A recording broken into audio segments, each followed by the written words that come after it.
Hello and welcome to another video by Johnny. Chào mừng các bạn đến video khác của Johnny nha. So in this video, I will continue to do the part C, D, and E of Unit 6 in my grammar book. Basically, it's what's it called? What's the name of this one? Pronouns and referencing. Hôm nay là mình sẽ làm tiếp cái phần C, phần D, phần E trong cái cuốn sách Grammar G1 mà mình viết, English Grammar G1 mà mình viết. Bài số 6 nó nói về Pronouns and Referencing, những cái đại từ và những sự tham chiếu nhắc lại. Okay, so let's do number 1.5 here because 1.4 it has already been done in the previous video. Cái phần 1.4 này nó đã nằm ở cái video trước đó rồi, cho nên là các bạn lớp mình đã làm rồi thì mình làm tiếp phần 1.5 thôi. I'll continue doing 1.5 because 1.4 was done previously in the other video. So that's why we are here now. Okay, so 1.5 you have to find and correct the places where nouns could be replaced with the pronouns in a box to make the conversation sound more natural. Các bạn buộc phải tìm ra và các bạn buộc phải tìm và sửa những cái nơi nào mà những danh từ có thể được thay thế với một cái đại từ nào đó trong cái hộp để mà làm những cái cuộc đàm thoại nó nghe có vẻ nó tự nhiên hơn. So basically you have a lot of pronouns here, which are personal pronouns. Ta có rất là nhiều những cái đại từ nhân xưng ở đây. You can see here, okay, and also what's it called? Possessive pronouns too. Chúng ta có đại từ sở hữu đây luôn. And of course, okay, I think that's it. Now, so please do this one already. All these exercises you should have done it already before you watch this video, okay? Because this video it's meant to just correct, just to show you the answers and explain you why, and then help you practice your pronunciation, okay? Các bạn nên là đã làm xong hết mấy bài này rồi hẳn xem cái video này nha. Tại video này là cái video để mà giúp các bạn sửa lỗi sai và giải thích tại sao và giúp các bạn luyện tập phát âm. Okay, so here everything is here. Let me go to the answer. Qua cái phần answer nè. Hi Liz, how are you doing? Hi Alex, I'm doing great. Actually, I moved out of my previous apartment last year. And now I live with Oli. It's nice living with him because our personality match nicely. How about you? So you have to replace these two places. Các bạn phải thay thế hai cái chỗ này. Because here, if you look at this one again, live with Oli. It's nice living with Oli because mine and Oli's personality match nicely. Though there's a repetition of the name Oli here, so it should be replaced, you know. Cái chỗ này nó có một cái sự lặp lại cái tên Oli này, cho nên bắt buộc phải thay thế. Oli here is a guy, is a man name, so it's a male name, so it's with him. Oli là tên của đàn ông, cho nên ở đây là with him, với anh ta. Staying with him, living with him, because here the word Oli acts as an object. So you have to put an object personal pronouns here, him. Cái chữ Oli nó đóng vai trò như là object, cho nên là các bạn phải thay thế bằng một cái object personal pronoun là chữ him ở đây. And then mine and Oli, basically it's ours, right? Cái của tôi và cái personality của Oli tức là cái tính cách của chúng ta. So our personality match nicely. How about you? Hi Liz, how are you doing? Oh, hi Liz. Mọi thứ ổn không? Hi Alex, tôi đang làm mọi thứ đang rất là ổn, rất là tốt. Actually, I moved out of my previous apartment last year and now I live with Oli. Thực sự là tôi dọn ra khỏi cái căn hộ trước đây vào năm rồi và bây giờ tôi sống với Oli. It's nice living with him because our personalities match nicely. How about you? Sống với ảnh thì rất là vui, rất là ổn, bởi vì tính cách của chúng tôi nó hợp nhau rất là tốt. Còn anh thì sao? How about you? So next one is I am doing good. Just finished my exam, so I'm taking a break from all the studying. And then you have to replace here. It was so tiring. It here refer to the word studying, to the process of studying here. Cái chữ it này nó dùng để mà nó tham chiếu nhắc lại cái chuyện studying này, chỉ có một chuyện thôi, cho nên là dùng đại từ it. Ở đây có một thứ thôi, số ít mà. It was so tiring. So it here refer to the studying, which is singular. So that was it, not day, okay? Dùng it chứ không phải dùng day. It was so tiring, and I feel so relieved now that I have 2 months of summer until the new semester begins. Mọi thứ tôi làm mọi thứ ổn, chỉ mới hoàn thành cái mấy bài thi của tôi thôi, cho nên tôi đang taking a break, tôi đang nghỉ ngơi khỏi, tôi đang tạm nghỉ khỏi tất cả mấy chuyện học hành. Nó mệt lắm luôn á. It was so tiring and I feel so relieved now, và tôi cảm thấy rất là giống như là thoát luôn á, thoát nạn luôn á. Cảm thấy rất là thoải mái, rất là thoát nạn luôn á. Rất là giống như là cảm thấy thoải mái lắm luôn á. Bây giờ tôi có 2 tháng mùa hè cho đến khi cái học kỳ mới bắt đầu. Alright, so here you see, after taking a break from all the studying, and then studying was so tiring. So you know that this is a repetition and must be replaced. Cái chỗ này nó lặp lại chữ studying nè, ngay lập tức sau chữ studying đầu tiên luôn, cho nên bắt buộc phải thay thế bằng cái chữ it. So you must replace with it was so tiring. And then continue. I still have 1 exam left to finish, and it is a tough one. So it here refer to the word exam here. Cái chữ it này nó nhắc lại cái chữ exams ở đây, cái cuộc thi ở đây. So you can see here, I still have 1 exam left to finish, and that exam is a tough one. You do not really repeat the same noun in the same sentence. So that's why you have to replace exam here with it, because only one thing singular, so it, but not they. Trong cùng một câu thì thường là ít khi nào mà người ta lặp lại cùng một cái danh từ lắm, cho nên ta sẽ thay thế bằng cái chữ it ở trong trường hợp này, tại vì số ít mà. It chứ không phải là they nha. And then Professor Vandenberg will be the examiner, and I'm a bit scared. I heard that he is really strict, and he failed many students in the past. So you do not repeat the name of the professor. So you have to change with he. I'm a bit scared. I heard that the professors really. You do not repeat the word professor in the same sentence, like in the same noun, the same sentence like this, or even the name. You do not repeat the name. So that's why you replace the professor and Vandenberg with he. Trong một câu như thế này thì không có lặp lại cái danh từ gì cả, không nên lặp lại danh từ professor, cũng không nên lặp lại cái tên của ổng luôn, cho nên chuyển thành chữ he đi. Okay, so okay. I still have 1 exam left to finish, and it is a tough one. Tough. It's a tough one. Tôi vẫn còn một cái cuộc thi, vẫn còn một bài thi còn lại để hoàn thành, và nó là một cái bài rất là khó nhằn đấy. Tough. Giáo sư Vandenberg sẽ là cái người chấm thi, sẽ là cái người mà coi thi, chấm thi, và tôi hơi bị sợ đấy. Tôi có nghe nói rằng ông này rất là khó tính, và ông này đã fail, ông này đã làm đánh rất nhiều sinh viên trong quá khứ. Okay, and then so they are talking about the same person right now. So that's why I heard about him as well. Họ đang nói cùng một cái người, cho nên chỗ này là I heard about him as well. Because here the word the professor acts as an object.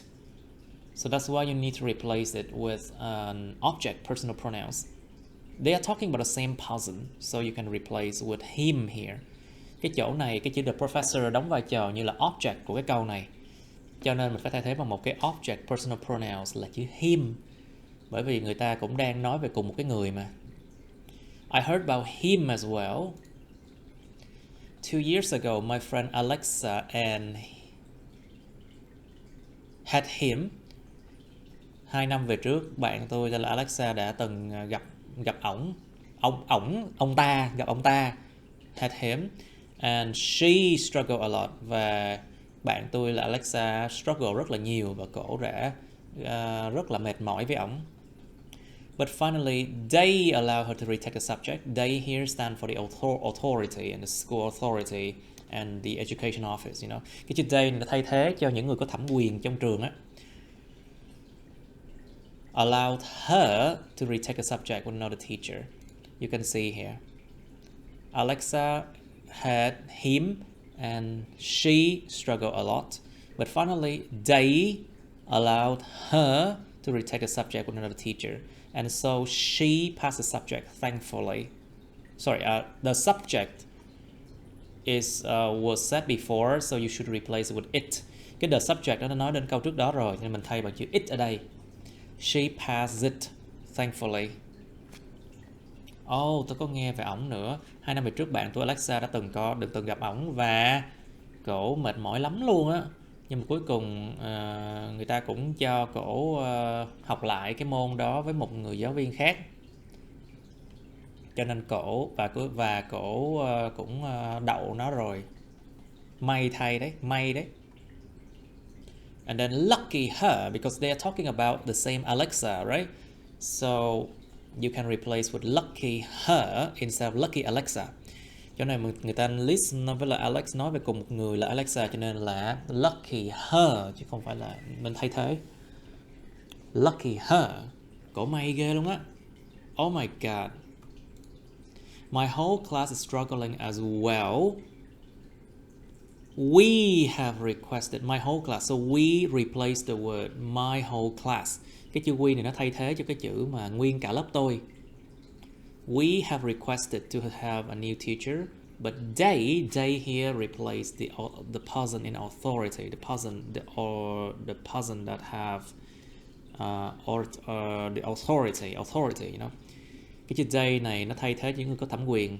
They said that they can only accept the solution before the school year begins. I don't want to fail the scores. So where's that? Okay, the whole class is.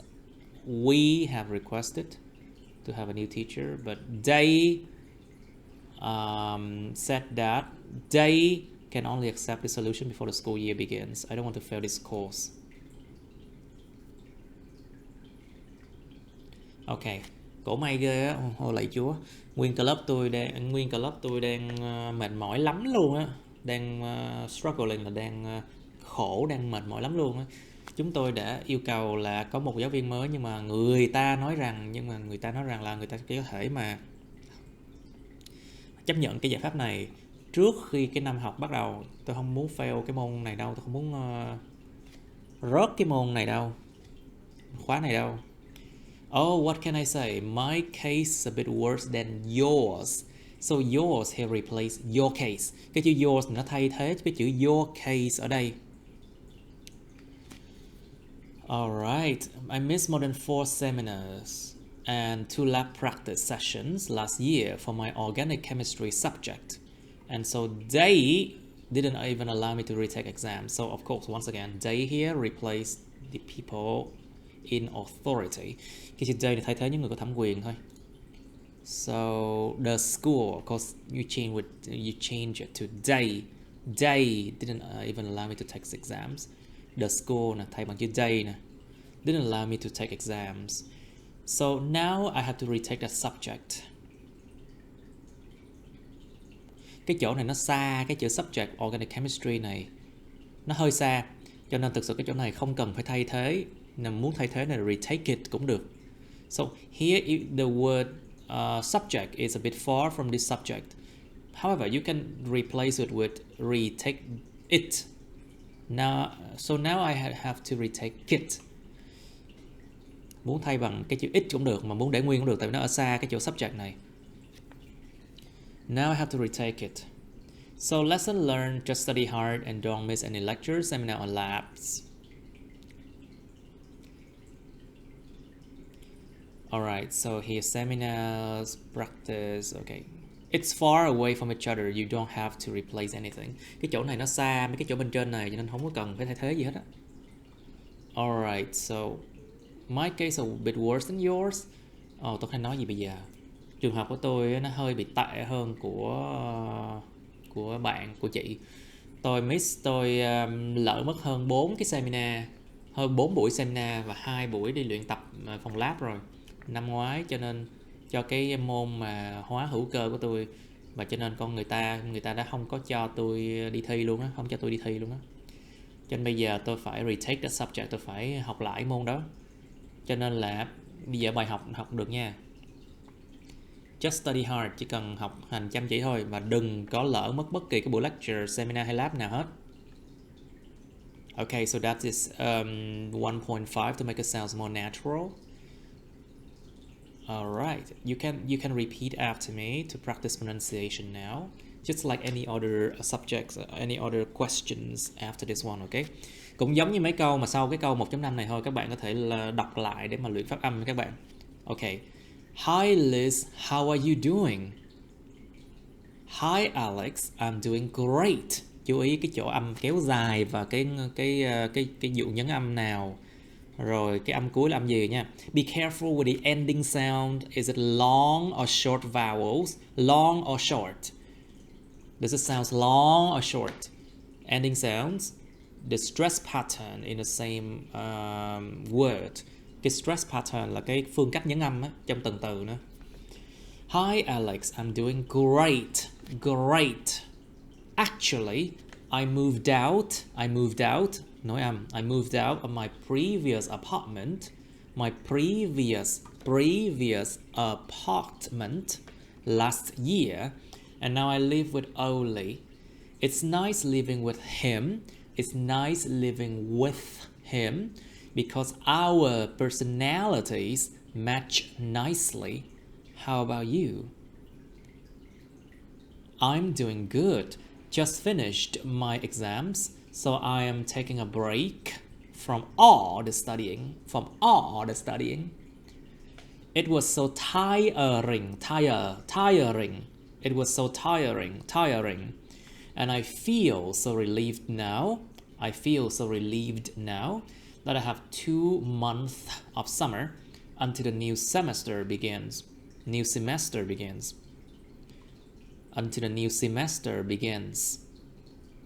I still have 1 exam left to finish, and it is a tough one.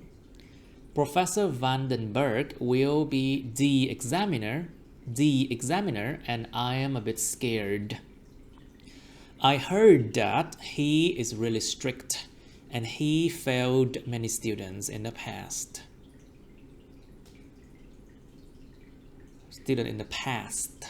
Strict, really strict, and he failed many students in the past. Oh, I heard about him as well. 2 years ago, my friend Alexa had him, and she struggled a lot. She struggled a lot. But finally, they allowed her to retake the subject with another teacher. And so she passed it, thankfully. Lucky her! Oh my God! My whole class is struggling as well. We have requested to have a new teacher, but they said that they can only accept this solution before the school year begins.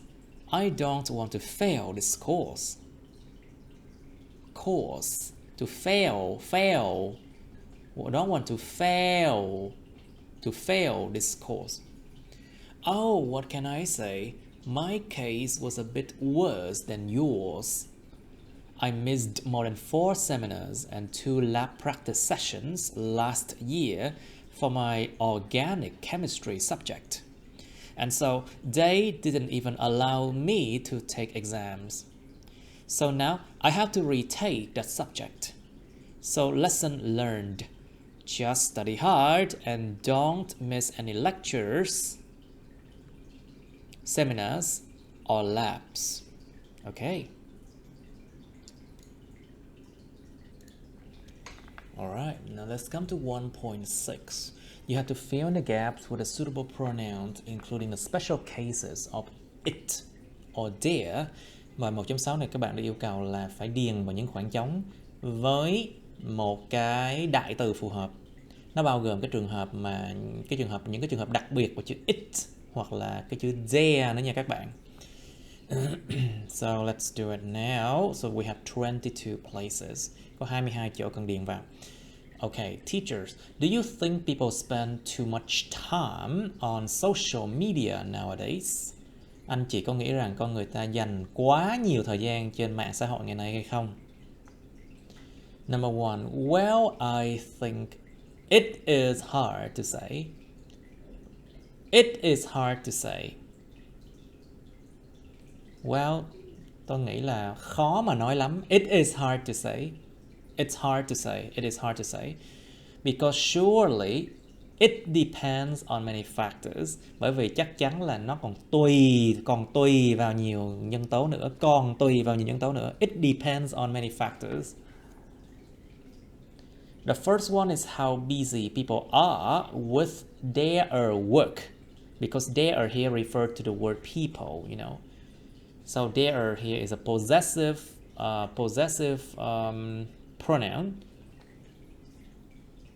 Đại từ sở hữu. It's a possessive determiner that refer to the word people. So number 3 is their work. Cái chỗ này cái đầu tiên nhiều nhân tố. Cái đầu tiên là con người ta bận rộn với công việc của họ như thế nào. Và dùng cái chữ their ở đây để nhắc về chữ people. People, like whether they have to work extra hours or not. They here refer to people as well, but it acts as a subject, personal pronouns. Cái chỗ số 4 này nó liên quan chữ people, nhưng mà nó đóng vai trò ở đây phải là chủ ngữ không? Phải dùng là một cái subject, personal pronoun là chữ they. Whether they have to work extra hours or not.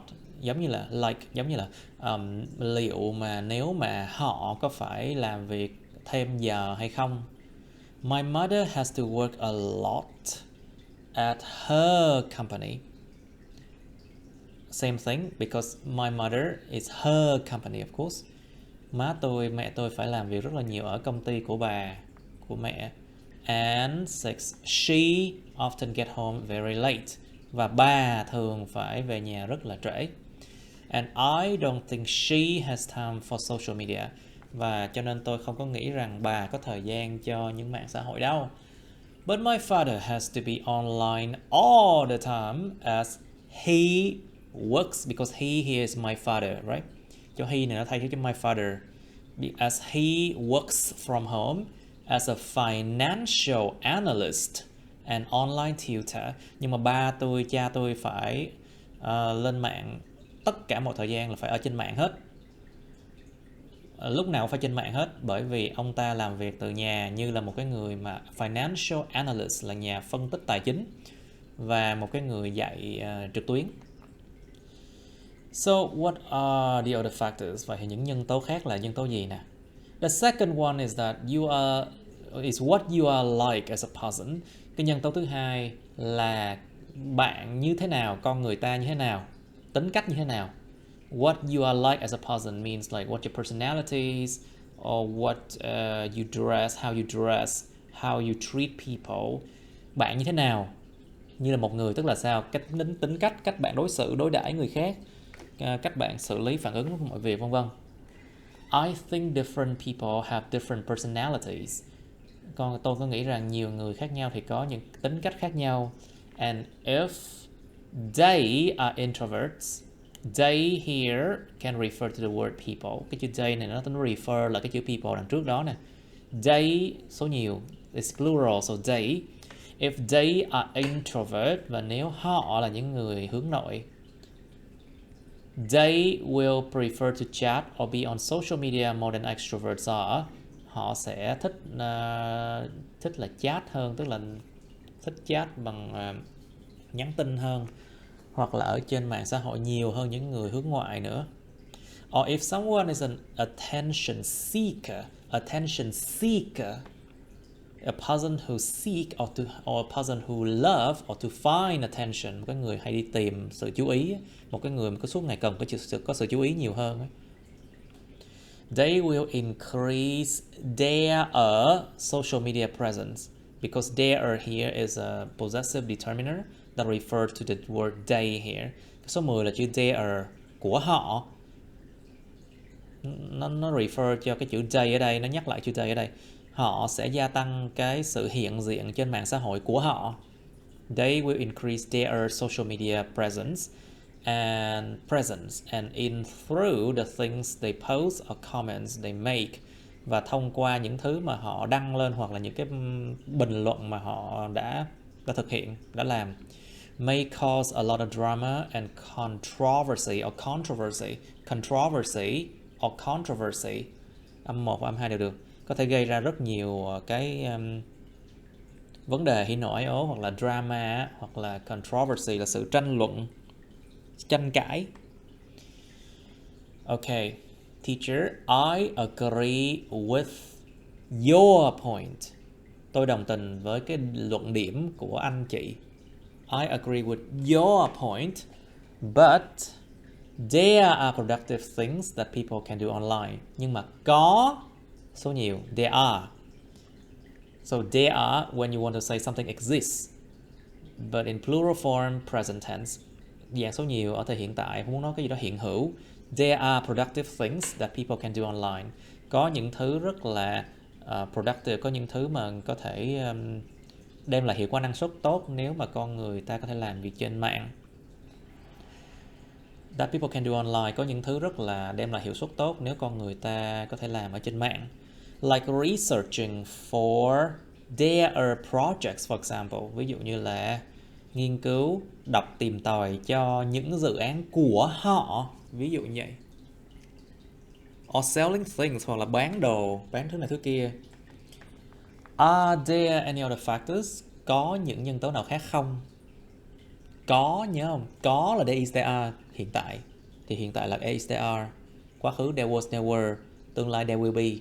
So remember, when you want to say something exists, you say there is, there are in present tense. There was, there were in past tense. In the future, there will be. Are there any other factors? Có những nhân tố nào khác không? Well, I think that's it. Well, tôi nghĩ là hết rồi. That's it. Hết rồi. Chỉ có như vậy thôi. Chỉ có như vậy thôi. That's it. 15. It seems that some people appear a lot on social media platform at one time, and then they disappear for months afterwards. They here refer to the word people. Chứ đây số 16 này nó liên quan đến chữ people ở đây nè. Nó nhắc lại chữ people ở đây. It seems that, có vẻ dường như rằng. It seems that, có vẻ dường như rằng một số người xuất hiện rất nhiều trên những cái mạng xã hội, trên những cái trang mạng xã hội, hoặc là những cái platform, là những cái kênh, những cái kênh hoặc là những cái channel, những cái kênh mạng xã hội ở một thời điểm, và sau đó họ biến mất nhiều tháng sau đó. For months afterwards. Then they disappear for months afterwards. So maybe the third factor is, what do they use social media for? Vậy thì cái nhân tố thứ ba là gì? Họ sử dụng mạng xã hội cho cái điều gì, để làm gì? Exactly. Chính xác luôn. 17 is, there are people out there who make a living using social media. Có những con người ta ngoài kia mà kiếm sống dùng mạng xã hội đấy. So, it is important to take that into account, consideration. Rất là quan trọng để tính nó vào luôn, tính toán vào luôn cái điều đó. Take into consideration. How about you? Anh chị thì sao nè? What do you usually use it for? Anh chị thường dùng nó để làm gì? So it here refer to the word social media. Cái chữ it này nó liên quan đến cái mạng xã hội này, nó nhắc đến cái chữ mạng xã hội nè. Anh chị thường sử dụng mạng xã hội làm cái gì? What do you usually use it for? I mostly use it for entertainment, to be honest, to catch up with the latest trends and technological developments.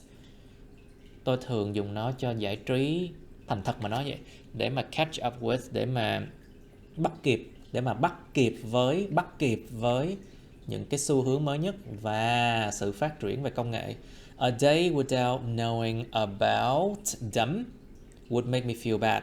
Dumb here refers to latest trends, the latest trends and technological developments. Plural form. Cái chữ dumb ở đây á, là nó liên quan đến những xu hướng mới nhất và những sự phát triển mới nhất số nhiều, cho nên là dumb. A day without knowing about dumb would make me feel bad about dumb. A day without knowing about dumb would make me feel bad. Một cái ngày mà không biết về chúng sẽ làm tôi thấy rất là tệ. I often spend at least a few hours per day surfing stories on social media without getting any real work done. Cho nên tôi thường dành ít nhất một vài tiếng một ngày surfing, lướt qua những câu chuyện trên mạng xã hội mà chẳng có làm được bất kỳ cái công việc gì cả. Without getting any real work done. And do you think you use it too much nowadays? Once again, it here refer to social media. Một lần nữa, cái chữ it ở đây nó nhắc đến cái social media, mạng xã hội. Vậy thì anh chị sử dụng nó, vậy thì anh chị có nghĩ rằng là anh chị sử dụng nó quá nhiều ngày nay không? Ngày nay anh chị sử dụng nó quá nhiều không? Anh chị nghĩ vậy không? What about your friends? Vậy thì bạn bè của anh chị thì sao? Yes, I think I'm spending too much time on it. Just to kill time. Có đấy, tôi nghĩ rằng tôi đang dành quá nhiều thời gian cho nó chỉ để giết thời gian thôi, chỉ để giết thời gian, kill time. My friends keep telling me to check messages and new posts, and I find it hard to say no to them. Them here refer to my friend, and it acts as an object, personal pronouns. So dumb, plural form, my friend, you see, so dumb. Chỗ này số nhiều, cái chữ dumb này nó nhắc đến my friend số nhiều nè, và nó đóng vai trò như là object, personal pronouns, đóng vai trò object. It's hard to say no to them. I think I'm getting addicted to social media.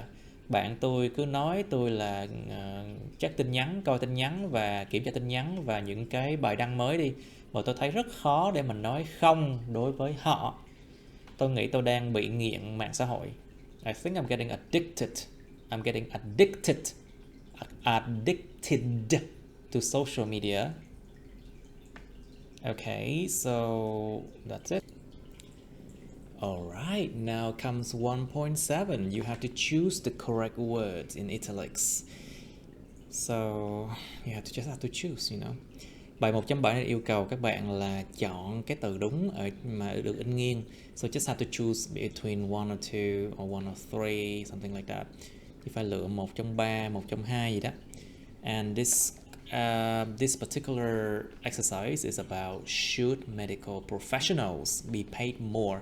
Medical professionals includes doctors, nurses, workers in the hospitals. They are all medical professionals.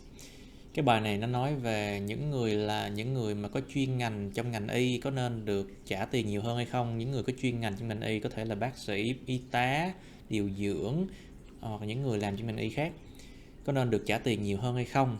So let me just explain. Oh, look at this picture. You see, is he familiar? Does he look familiar? Cái anh này có nhìn quen không nhỉ? Yes, that was me back in 2013.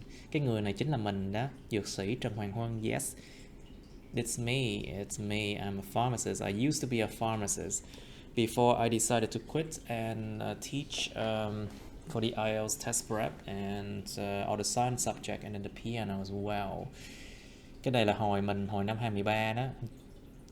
Trước khi mà mình quyết định bỏ nghề dược và đi dạy tiếng Anh IELTS, dạy piano và các môn khoa học khác. Well, the reason is mine. Well, basically, I just don't like what I did already. I just didn't like what I do, so I decided to not pursue the degree, not pursue what I was trained for.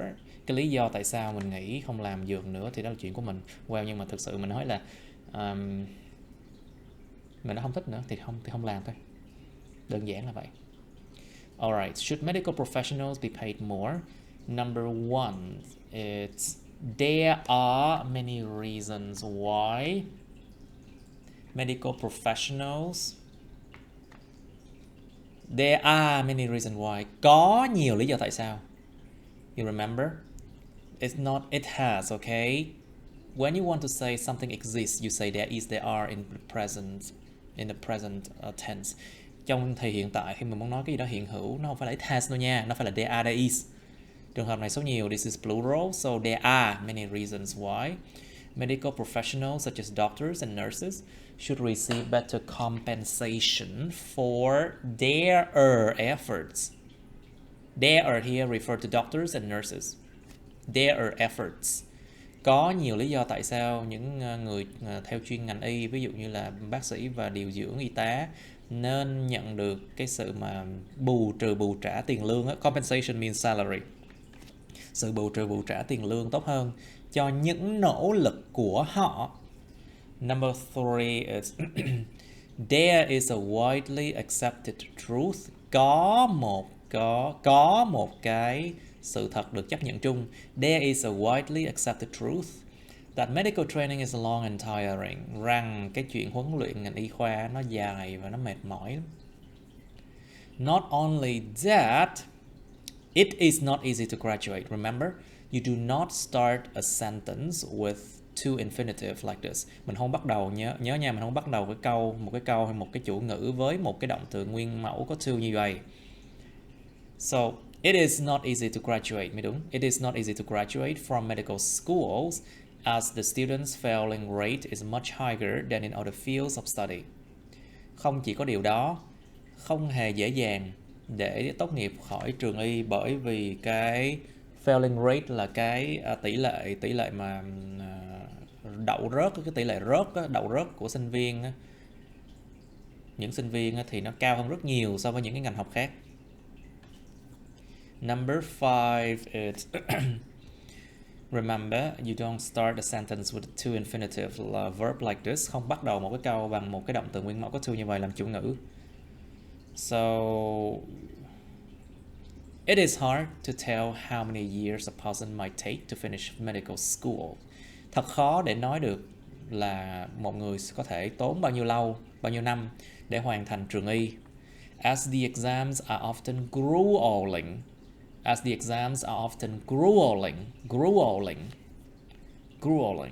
Bởi vì những kỳ thi thì nó thường nó kinh khủng, kinh dị lắm. On top of that, the tuition fees are often high. Trên cả những điều đó, cái học phí thường cao lắm. And number 6 is, of course, it might take a long time to pay off their debts. Cái từ đọc là debt nha các bạn. Debt chứ không phải là debt nha. Đọc là debts. This one pronounced like debts. Okay, not debts. Okay, it's debts. It might take a long time to pay off their debts.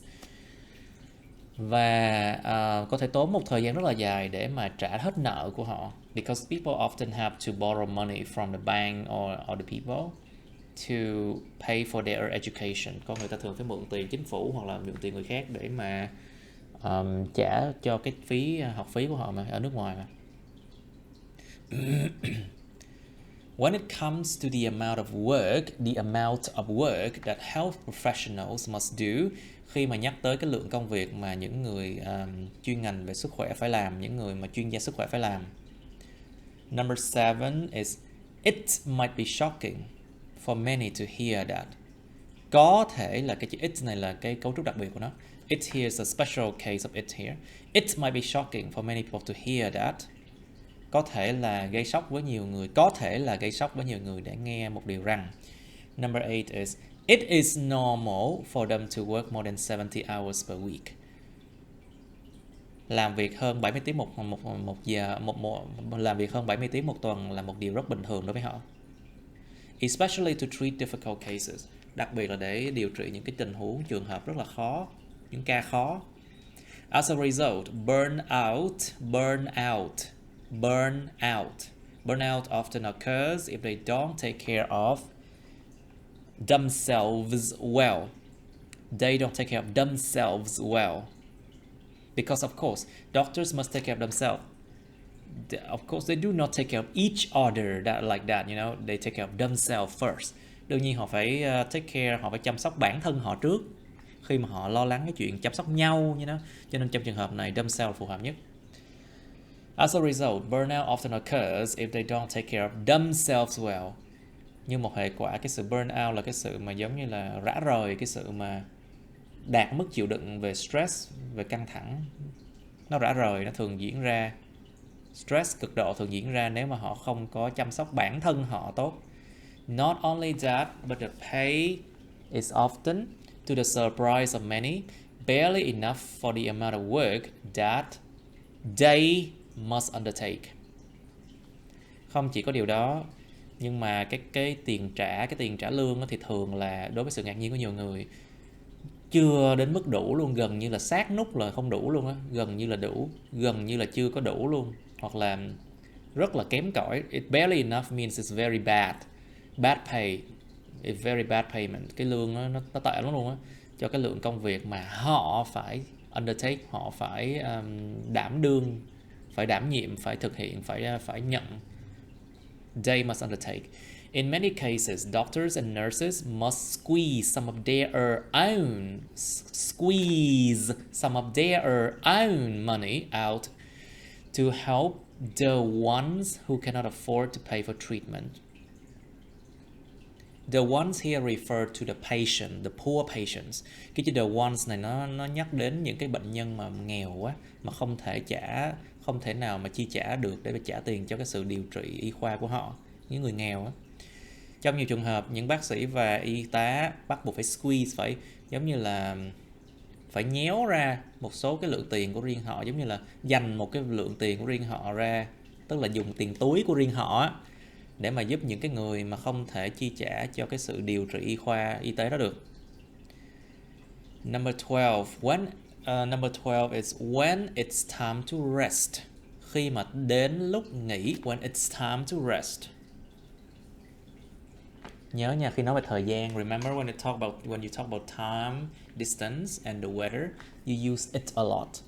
Khi nói về thời gian nè, thời tiết nè và cái quãng đường á, thì mình dùng it rất nhiều. When it's time to rest, khi đến lúc nghỉ, their sleep can be disturbed by any sudden emergency calls. Khi đến lúc nghỉ thì cái sự ngủ của họ có thể bị disturbed, có thể bị bất thình lình cản trở bởi bất kỳ cái cuộc gọi khẩn cấp nào bất thình lình, cuộc gọi mà cấp cứu khẩn cấp bất thình lình nào. As trained health workers, như là những người làm công trong ngành sức khỏe mà được huấn luyện. Number 13 is it's absolutely vital to answer patients' calls. Cực kỳ là tối cần thiết để mà trả lời những cái cuộc gọi của bệnh nhân. It's absolutely vital to answer patients' calls. As people's life, it's absolutely vital to answer patients' calls. Patients' calls. As people's lives could be in danger. Như những người mà lao động sức khỏe mà được huấn luyện, cực kỳ tối cần thiết để mà trả lời những cái cuộc gọi của bệnh nhân, bởi vì cái mạng sống của con người ta có thể là đang gặp nguy hiểm. Even when it's 3 o'clock in the morning, thì dù rằng là lúc đó 3 giờ sáng. Alright. Okay, now let's come to 1.8 in the test practice part. In task 1.8, you have to listen to the recording, then write yes if the statement agrees with the information in the recording. No if the statement contradicts with the information in the recording, and no information if there's absolutely no information about this in the recording. Phần D test practice này, phần 1.8, các bạn phải nghe cái đoạn ghi âm và viết yes nếu cái câu bên dưới này nó đồng tình với cái thông tin trong cái đoạn ghi âm.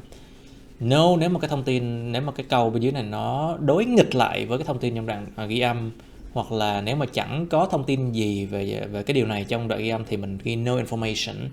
So okay, so there are 9 of them. So there are 9 questions. There are 9 of them. So just read them first and then basically okay, maybe I'll just turn on the recording myself. Bây giờ mình sẽ bật cái đoạn recording cho các bạn xem nha. Hoặc là không, maybe it's better if I just come right directly to the audio files. Chắc mình đi đến cái đoạn audio file luôn đi cho rồi đi. Okay, so pronouns and referencing now. So this is the audio file 6B. Please repeat after me to practice pronunciation, and I will explain to you in Vietnamese and in English. Ok, bây giờ mình qua cái đoạn audio đi. Các bạn lặp lại theo mình để luyện phát âm. Và mình cũng sẽ giải thích ra bằng tiếng Việt cho các bạn. You will hear two students discussing their assignment. Các bạn sẽ nghe hai người sinh viên bàn luận về cái bài được giao của họ. Jonathan, hey Rebecca, we need to talk about our assignment. Have you had any ideas about what to do for it yet? Hey Rebecca, chúng ta cần nói về cái bài được giao của chúng ta. Chị có bất kỳ ý tưởng gì về chuyện nên làm gì với nó chưa?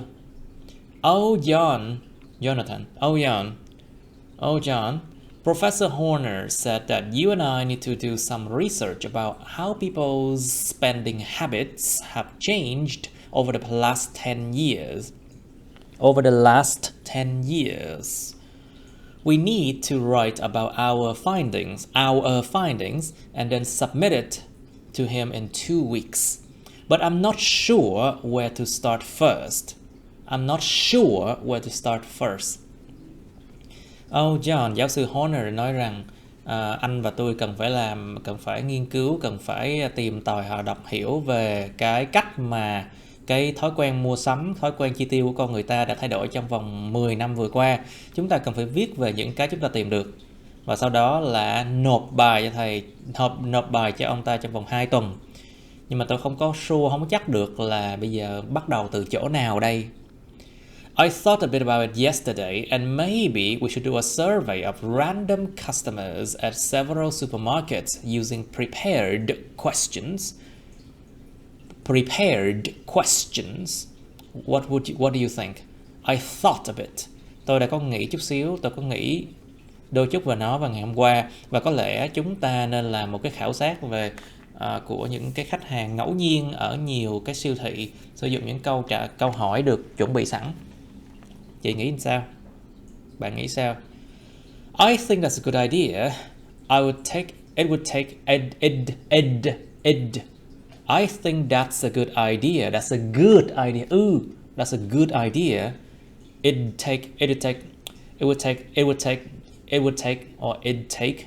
would take ages to go through stacks of books. Through stacks of books in the library.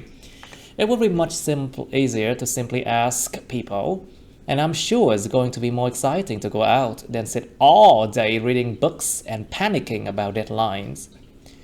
Tôi nghĩ đó là một ý tưởng tốt đấy. Nó sẽ tốn hàng thập kỷ. This is it's just a way that she trying to exaggerate, but it will not take like ages. Of course, it take a lot of time.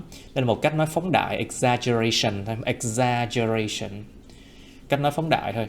Nó tốn hàng thập kỷ để đi qua nhiều cái chồng sách ở trong thư viện. Nó sẽ dễ dàng hơn nhiều để đơn thuần là cứ hỏi con người ta thôi.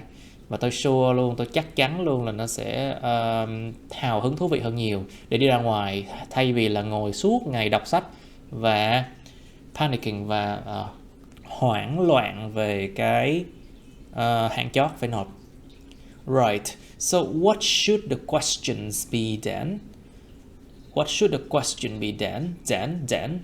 I think it should not take it should not take people more than 5 minutes to answer them. But still, we need to ask personal questions like, how much do you spend per week on clothes? Or how often do you buy a new phone? And how much do you spend on them? Right. Vậy thì những câu hỏi nó nên là cái gì đây? Tôi nghĩ là nó không nên tốn con người ta hơn 5 phút để trả lời chúng. Nhưng mà dù gì đi nữa, still, chúng ta cần phải hỏi những câu hỏi quá cá nhân như là ông bà anh chị chi tiêu bao nhiêu một tuần lên trên quần áo, ông bà anh chị chi tiêu về quần áo là bao nhiêu một tuần, hoặc là how often you buy new phone, ông bà anh chị có thường mua điện thoại không, điện thoại mới không, and how much you spend on them, và ông bà anh chị chi tiêu bao nhiêu cho chúng. We don't have to ask them anything ourselves. We don't have to ask them anything ourselves. We can just ask questions in a way that encourages people to share their shopping experiences.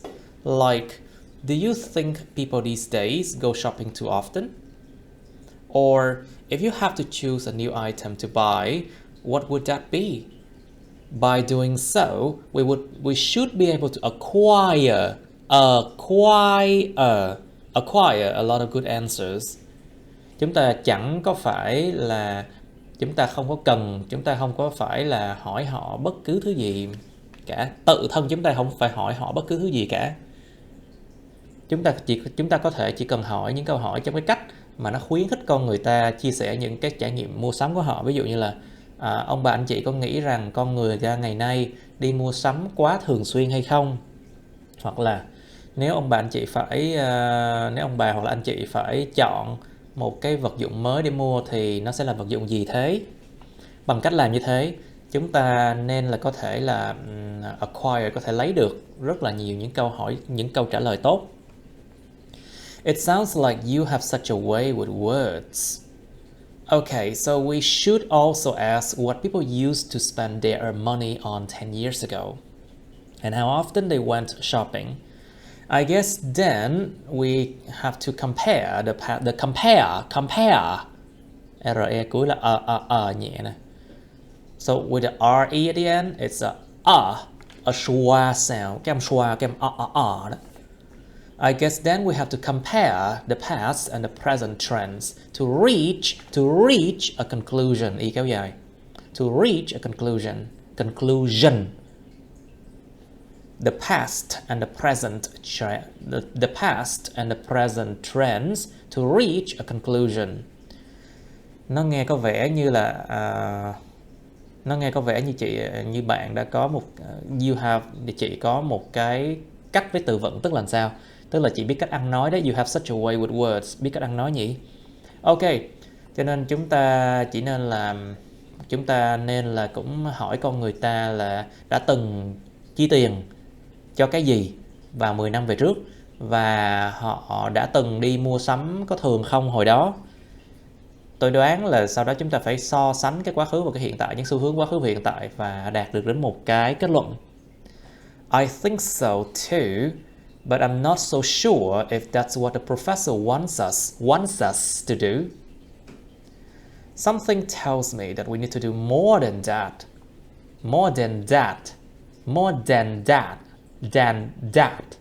What do you think? Tôi cũng nghĩ như vậy luôn. Nhưng mà tôi không có chắc là liệu đó là cái mà ông giáo sư muốn chúng ta làm. Cái gì đó nó nói cho tôi biết rằng chúng ta cần phải làm nhiều hơn như thế. Anh nghĩ làm sao? I spoke to Jessica because she did the same assignment last year, and she said if we choose to do interviews, not only will we need to do interviews at supermarkets, but we have to ask at least 200 people about their online shopping habits too. Tôi có nói chuyện với Jessica bởi vì cô có làm một cái bài y chang, một cái bài được giao y chang như vậy vào năm ngoái. Và cô nói rằng nếu chúng ta chọn làm phỏng vấn á, thì không chỉ chúng ta sẽ cần phải làm phỏng vấn ở những siêu thị, mà chúng ta cần phải hỏi ít nhất 200 người về cái thói quen mua sắm trên mạng trực tuyến của họ nữa. That it makes sense.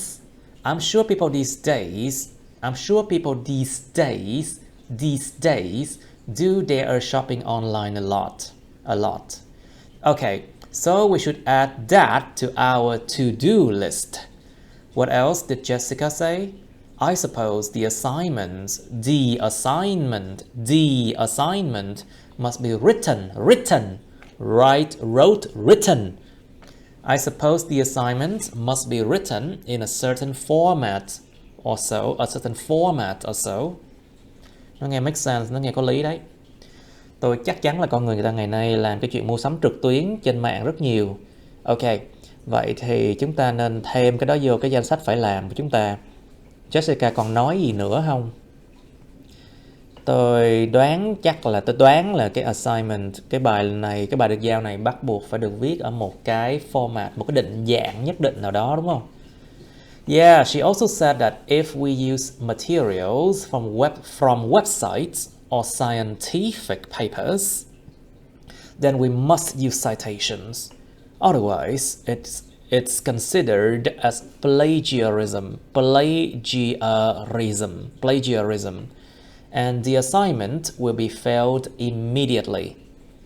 Yeah, cô cũng nói rằng nếu chúng ta sử dụng những cái tài liệu từ những cái website, những cái trang web hoặc là những cái bài mà báo khoa học scientific papers thì chúng ta bắt buộc phải sử dụng citation là trích dẫn nguồn citations.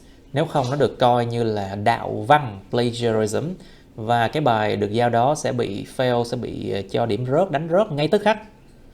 Gosh, I've never thought about that. So is there anything else we need to look out for? Oh, lạy Chúa, gosh. Gosh, it basically is just another way to say God, you know. Gosh là cách khác nói chữ God, Chúa, lạy Chúa. Tôi chưa bao giờ nghĩ về điều đó. So is there anything else we need to look out for? Vậy thì có bất kỳ thứ gì khác chúng ta cần phải chú ý không? No, that's it, I think. Let's get to work. Không, chỉ có vậy thôi, tôi nghĩ vậy. Bây giờ bắt đầu làm việc nè. Alright, so if we come back to this one, and I can just read this one and I'll explain. Ok, quay lại câu hỏi nè. Number one, it is crucial that Jonathan and Rebecca hand in their assignments before the deadline. It is crucial. Crucial means vital, essential, you know. Cái từ này có nghĩa là vital, essential, tối cần thiết. Tối cần thiết rằng Jonathan và Rebecca phải nộp hand in, phải nộp cái bài được giao của họ trước cái hạn chót. So according to the recording here, Rebecca said that we need to write about our findings and then submit it to him in 2 weeks. So it means that it's absolutely crucial or vital or essential that they have to hand it before this deadline. Rebecca nói là chúng ta cần phải viết về những cái kết quả và sau đó là nộp bài cho ông thầy này trong vòng 2 tuần. Tức là đương nhiên là tối quan trọng một điều rằng là hai người này phải nộp cái bài luận của họ, cái bài được giao của họ trước cái hạn chót. So this one is a yes. It agrees with the information recording. Nó đồng tình với cái thông tin trong đoạn recording mà. Number two, they decide to do interviews instead of researching using books. Họ quyết định làm những cái bài phỏng vấn thay vì là tìm tài liệu sử dụng những cuốn sách. So of course, this is a yes. Đương nhiên là có rồi, nên là bài này yes. Number three, Rebecca thinks that doing 5-minute interviews is not a good idea. Rebecca nghĩ rằng cái chuyện làm những cái cuộc phỏng vấn mà có 5 phút thôi thì không phải một ý tưởng tốt đâu. So okay, so if you look at this one again, where's that? So here Jonathan suggests that they do a 5 minutes interview, right? But then Rebecca said that we do not have to ask them anything ourselves, and then she suggested a different way to ask. But then she didn't say anything about that 5-minute interview is not a good idea. Cái chỗ này nó rõ ràng là ông Jonathan ông đưa ra cái đề xuất là làm những cái buổi phỏng vấn 5 phút đi, dài 5 phút đi. Nhưng mà Rebecca thì lại đưa ra cái cách khác để hỏi thôi, chứ không hề có thông tin gì về chuyện cô nghĩ là mấy cái cuộc phỏng vấn mà 5 phút đó là tệ. So there was no information. So number 3 it's no information. Số 3 không có thông tin. Number 4, Jonathan thinks that it is necessary to ask personal questions. Jonathan nghĩ rằng rất là cần thiết để hỏi những câu hỏi cá nhân. So number 4 is a yes, because here you see,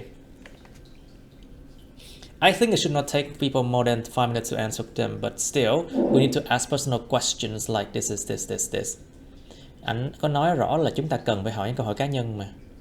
He said that we need to ask personal questions, so number 4 is a yes. Số 4 đương nhiên là yes rồi. Number 5. It might not be necessary to ask questions that encourage people to share their shopping experience. Có thể không có cần để hỏi con người ta những câu hỏi mà nó khuyến khích con người ta chia sẻ cái trải nghiệm cá nhân của họ.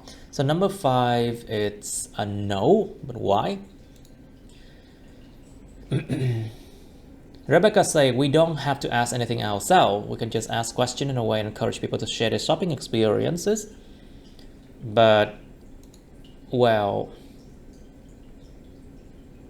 it might not be necessary because Rebecca only suggests a way to ask question, but that is only a suggestion. It might be necessary, but it might also not be necessary too. It's not a must.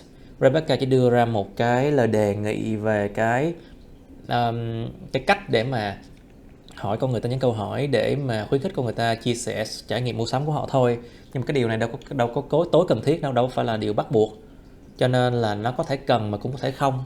So it might not be necessary to ask question. Number 5 it's but let's look at this one.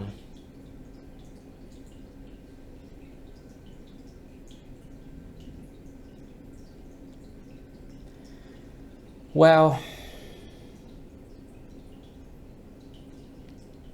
we should be able to acquire a lot of good answers. So Rebecca thinks that this is a really good idea. So I think the number 5 is it is necessary to ask questions that encourage people to share their shopping experience. Rebecca nói rằng làm cái cách như thế này nó có thể khuyến khích con người ta chia sẻ những trải nghiệm cá nhân mua sắm và nó sẽ đạt được là rất là nhiều câu trả lời về rất là tốt. Cho nên cái điều này là cần thiết chứ không phải là không cần thiết đâu. So number 5, it's a no. Number 6, it is important to compare past and present shopping trends in order to properly do the assignment. Properly do the assignments. Rất là quan trọng để mà so sánh những cái xu hướng mua sắm trong quá khứ và hiện tại để mà làm cái bài được giao này một cách đúng đắn, một cách đúng. So number 6 is a yes. Because the assignment title is How People's Spending Habits Have Changed in the Last 10 Years. In the last 10 years, of course, you have to compare the past and the present shopping trends. Cái bài luận này, cái tiêu đề nó là gì? Well, if you look at this one, Rebecca said that do some research about how people's spending habits have changed over the last 10 years. This is the title of the essay.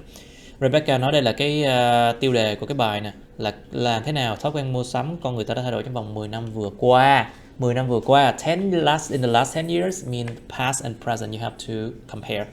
Trong vòng 10 năm vừa qua tức là đương nhiên mình phải so sánh những xu hướng về mua sắm trong quá khứ và hiện tại rồi.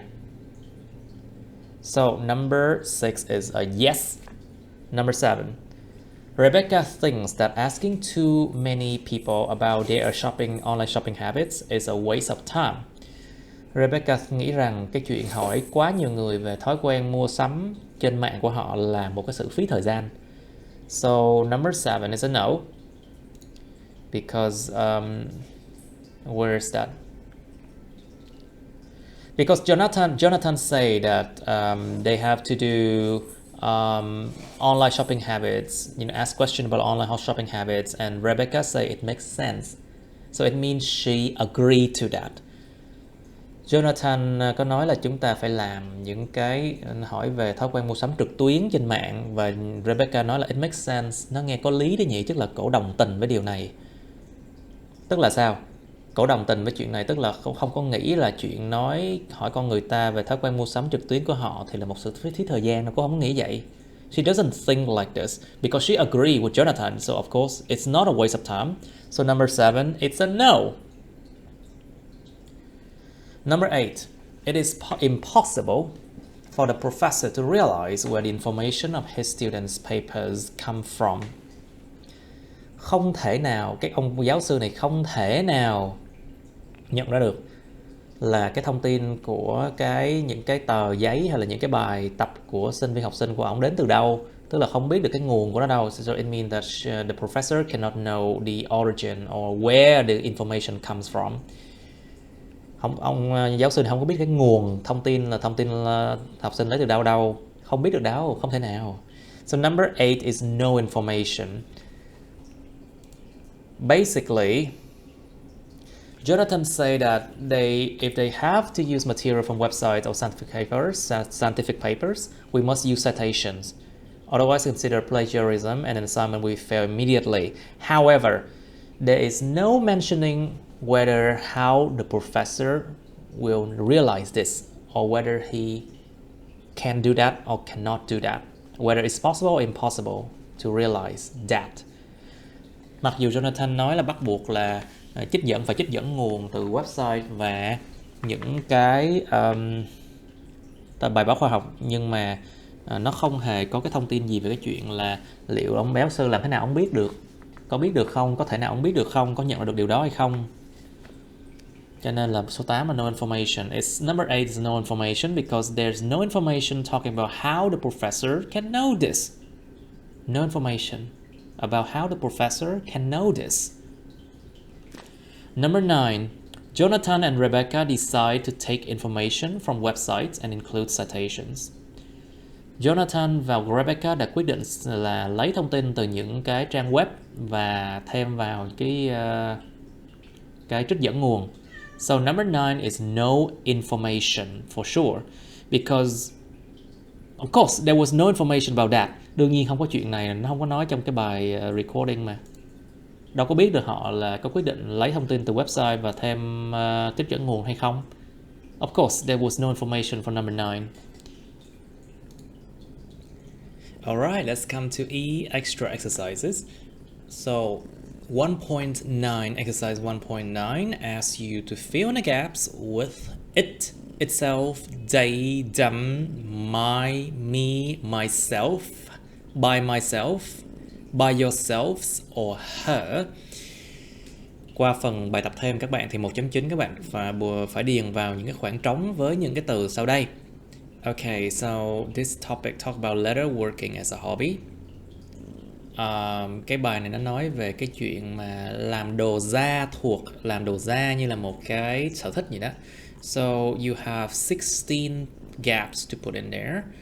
Okay, and I'll go through them. Mình sẽ đọc thông qua nó các bạn.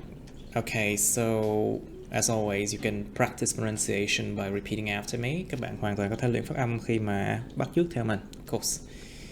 Okay, hi Kurt, how are you? Hi Stanley, I've been doing okay. Just bored doing nothing useful here. Anything new with you? Hi Stanley, I've been doing okay. Mọi thứ với tôi vẫn ổn. Mọi thứ với tôi vẫn ổn. Chỉ đang cảm thấy chán là chẳng làm được cái gì hữu ích ở đây cả. Có gì mới với anh không? Stanley, oh yes, I've just picked up a new hobby. So I went to Mrs.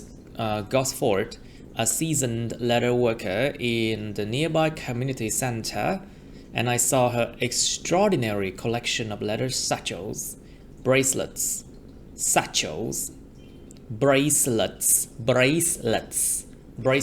and pencil cases. Number 1 is they were created in a variety of colors because they here refer to all the leather satchel, bracelet and pencil cases. Cái chữ they ở đây nó dùng số 1 để là nó nhắc lại tất cả những cái vật phẩm như là túi da, rồi bracelets là cái vòng tay, và những cái túi mà đựng bút chì, đựng viết. nó refer, nó dùng nó refer. So they here refer to all of these things. They were created in a variety of colors. I wanted to touch and open all of them. So once again, all of them. Here, them here refers to all the things here. Letter satchel, bracelets, and pencil cases. Cái chữ them ở đây nó nhắc đến tất cả những cái thứ này luôn. But number one here, I use they because here it acts as a subject, and number two it acts as an object. Cái số 1 mình phải dùng they tại vì nó đóng vai trò chỗ này là chủ ngữ, còn chỗ này là số 2 này là object, tân ngữ. Okay. Oh yes, tôi mới picked up a new hobby. Tôi vừa mới thử một cái thói quen. Tôi vừa mới thử một cái sở thích mới. Tôi đến cái cô gọi là tôi đến chỗ bà Gosford, một cái người mà làm da thuộc mà season ở đây là có kinh nghiệm á. Season here means like experience, so she has been through many seasons working as a leather worker. Cái bà đã từng trải qua rất là nhiều cái mùa, tức là nhiều năm làm việc trong ngành da, tức là một người rất kinh nghiệm. A seasoned leather worker in the nearby community center. Một cái người rất giàu kinh nghiệm về làm da ở một cái trung tâm cộng đồng ở gần đây. Và tôi có thấy những cái bộ sưu tập rất là phi thường của cổ về những cái túi làm bằng da, bracelets là cái đeo tay là bằng da, và pencil cases là bằng da luôn. Những cái túi đựng bút là bằng da. Chúng được tạo ra ở một cái phạm vi những sự đa dạng, những màu sắc. Chúng được tạo ra ở những cái sự đa dạng màu sắc. Tôi muốn đụng vào và mở hết tất cả chúng ra quá. Number 3, you asked her to teach you after you saw all this, am I right? Nên anh mới hỏi bà ta để mà dạy anh sau khi anh anh thấy tất cả những thứ đó. Tôi có đúng không? Ý tôi đúng không? You asked her to teach you after you saw all of this, am I right? Yes, I did. Tôi có hỏi. Yes, I did means he did ask her. Tôi có hỏi. And then I bought some leather samples from her as well, so I could practice. Và sau đó tôi có mua một số cái mẫu da từ bà ta luôn để mà tôi có thể luyện tập. I have to say that it is not a cheap material. So it here refer to leather. Cái chữ it này nó liên quan đến cái chữ da thuộc, cái vật liệu da thuộc. It is not a cheap material. Tôi phải nói rằng nó không phải là một cái vật liệu rẻ tiền đâu. Tức là cái da thuộc không phải là một cái vật liệu rẻ tiền. A medium-sized piece of leather can cost at least 100 pounds. Một cái miếng da mà có kích cỡ vừa phải thôi á, kích cỡ medium thôi á, có thể có giá ít nhất là 100 bảng Anh. But then I can just take it home. So number 6 has already been answered for you. Số 6 đã được trả lời sẵn luôn. But then I can just take it home. It here refer to, of course, the same thing. Refer to leather. Cái chữ it này nó nhắc đến cái chữ cái da thuộc, cái leather. But then I can just take it home and then start making useful items straight away by myself. Và sau đó tôi có thể đem chúng về nhà, tức là đem mấy cái da về nhà, và sau đó bắt đầu tạo những sản phẩm hữu ích. Ngay lập tức tự thân tôi có thể làm được những chuyện đó. Straight away by myself. I also bought a leather hole punch, stitching threads and rivets. Tôi cũng mua một cái đồ bấm lỗ trên da. Stitching threads là những cái sợi chỉ, threads là sợi chỉ mà dùng để stitching là dùng để khâu vá, dùng để may vá. Stitching threads và rivets là những cái chi tiết làm bằng kim loại, giống như cái nút, cái nút bằng kim loại đó. So number 8 is they are essential tools. So they here refer to all of those things in general. All of those things. Cái chữ they ở đây dùng số 8 để mà nhắc đến tất cả những thứ mà vừa được nói đến ở đây. They đóng vai trò chủ ngữ nha. So nên trên chọn they. So here I choose they because I need something to refer to all of those things, and it acts as a subject, personal pronoun. Đóng vai trò như là subject cho nên là they. They are essential tools and luckily are not as expensive as the letter itself. As the letter itself. Chúng là những cái vật dụng, tools là những cái thiết bị hay là những cái đồ mà thiết yếu á, những thiết bị thiết yếu, và may mắn thay chúng không có mắc tiền như là bản thân cái da thuộc nữa. Chúng không mắc tiền như bản thân cái cục da thuộc đâu. It's not as expensive as the letter itself. Number 9. Okay, well, do you have something to show me? Well, anh có cái gì đó để mà cho tôi coi không? Oh, sure, I have a letter pencil case right here. Take a look. Oh, chắc luôn, tôi có một cái pencil case, tôi có một cái túi đựng viết chì và lần da ở ngay đây. Have a look, nhìn nè. Okay, so as you might wonder, this is what I did. Đây là cái túi làm bằng pencil case và bằng letter do chính Johnny làm. This is a picture of it. This is what I did. Have a look. This is my pencil case that I made it myself. Yeah, and I took a picture and I made this book. Have a look, nhìn nè. Oh wow, you did this by yourself? Oh wow, anh tự làm cái này hả? You did this by yourself? Anh tự làm cái này hả? You did this by yourself? Number 9. As the letter itself. Chính bản thân cái cục da đó. Còn cái số 10 là by myself, là tự tôi làm. You did this by yourself? I'm not sure whether I can do something like that by myself. Tôi không chắc là liệu tôi có thể làm được cái gì giống như thế. Tự bản thân tôi có thể làm được cái gì giống như thế không?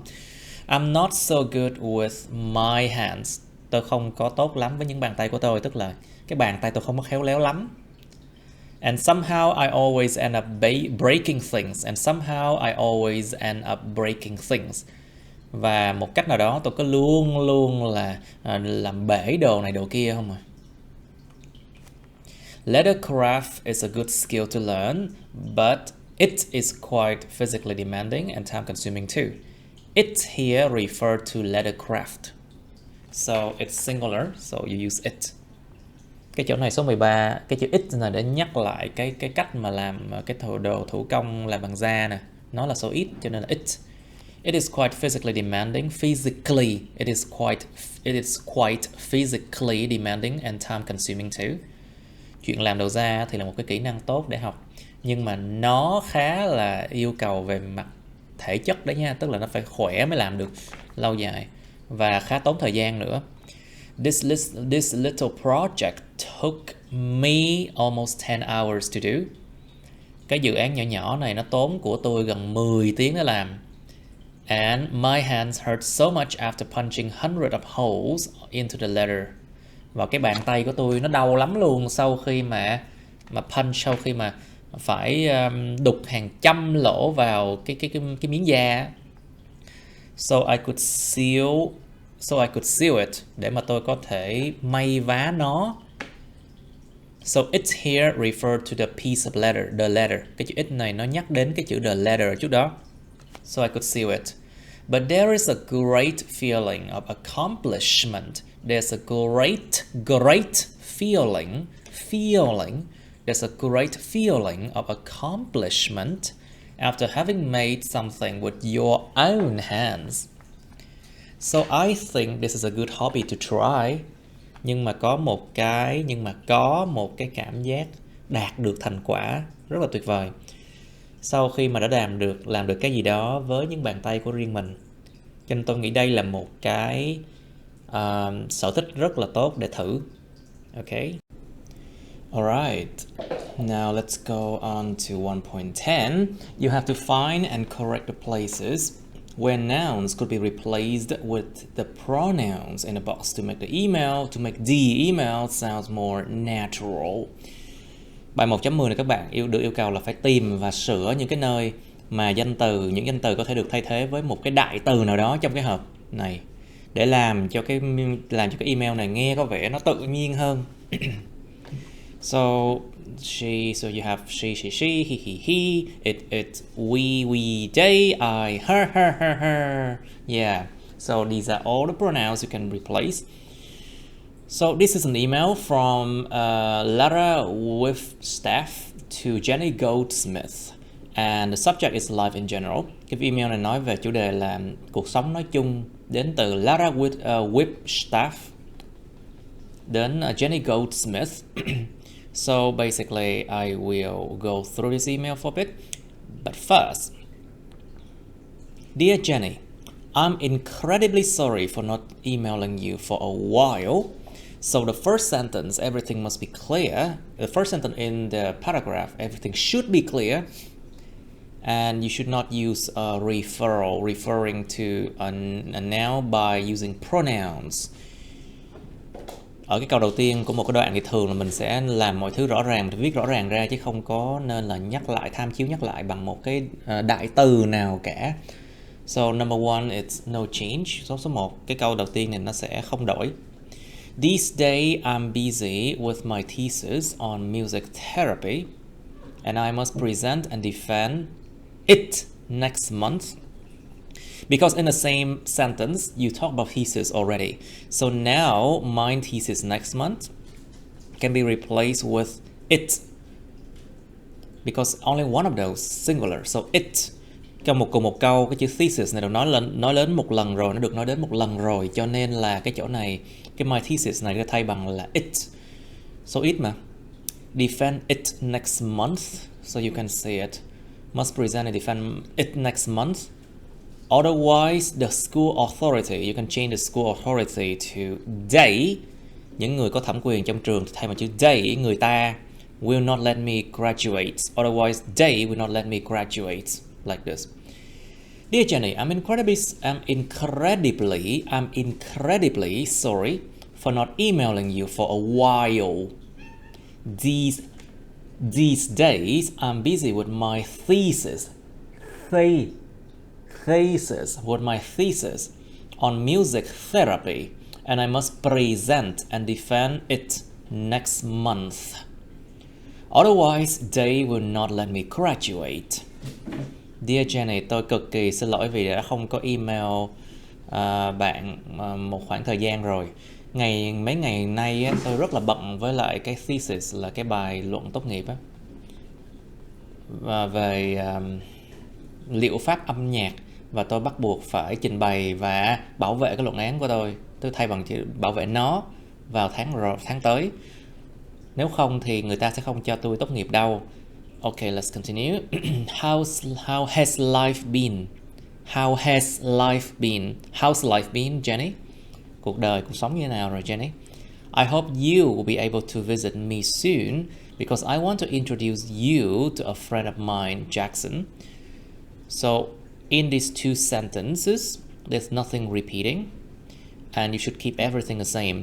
Trong hai cái câu đầu tiên này, cái ý nó cũng chẳng có cái gì là danh từ nào mà nó nhắc lại lắm, và cho nên là cái câu đầu tiên, hai câu đầu tiên của cái đoạn này mình sẽ giữ nguyên. So we keep it the same way because there's nothing repeating. However, when you come to this sentence, you mentioned the name Jackson before. So here, he, mình đã nhắc tới chữ Jackson trước đó rồi, cho nên là he is my housemate, and he and I, so basically we can change with we. Cái chữ Jackson này có thể biến thành chữ he, nhưng mà cho nên là he and I thì là anh ta và tôi, hay là chúng tôi rồi, thì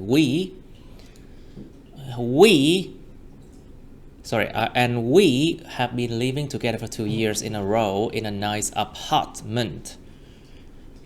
We talked about the apartment already in the previous sentence, so here it is quite close to the bakery. Chỗ này câu trước nó có dịp apartment rồi nè, cho nên chỗ đó câu sau này phải thay bằng chữ it. So it mà, so it's singular, so it. It is quite close to the bakery where Lara and Jenny used to go to for cakes.